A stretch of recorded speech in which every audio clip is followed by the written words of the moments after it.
তখন কড়াইটা চুলা দিয়ে আগুনটা ধরিয়ে দেবেন। তারপর পরিমাণ মতো তেল দেবেন।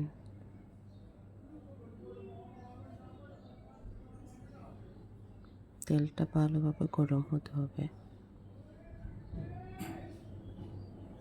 গরম না হলে মশলাটা ভালোভাবে কষবে না। রসুন কুচি দিবেন পরিমাণ মতো।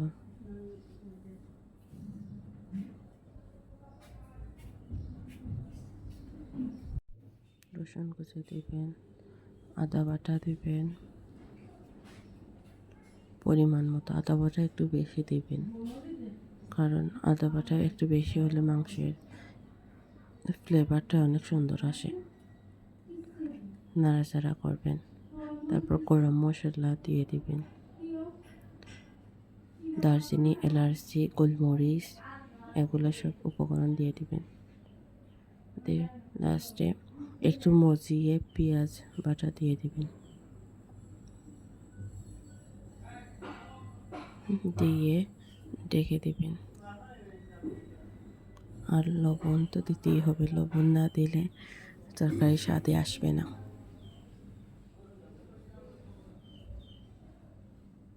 ঢেকে কিছু নাড়াচাড়া করবেন।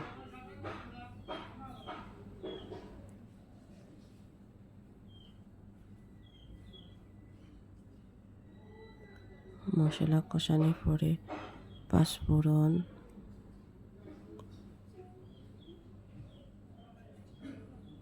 জিরার গুঁড়া,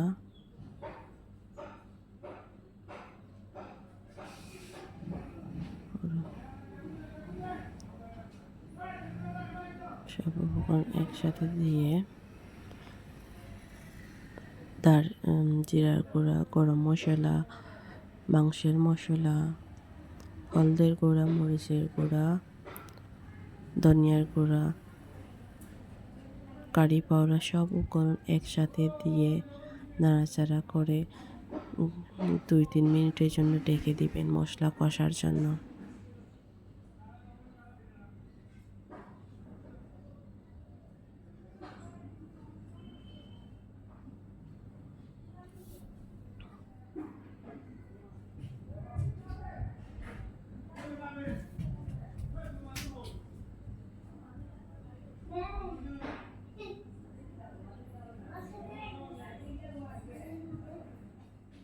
পরিমাণ মতো পানি দিবেন, মশলা যদি না পড়ে তার জন্য।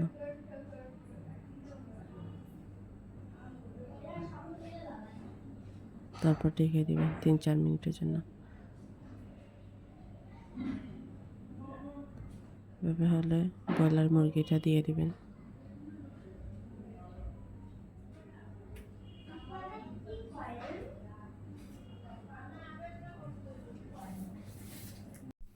তারপর ঢেকে দিবেন 15-20 মিনিটের জন্য। তারপরেই দেখেন মাংসের কালারটা কি সুন্দর হয়েছে, খেতে অনেক স্বাদ এবং সুস্বাদু হয়।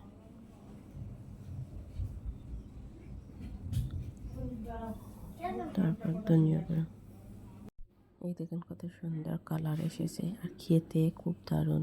একবার ট্রাই করে দেখবেন। এই তো ফাইনাল লুক।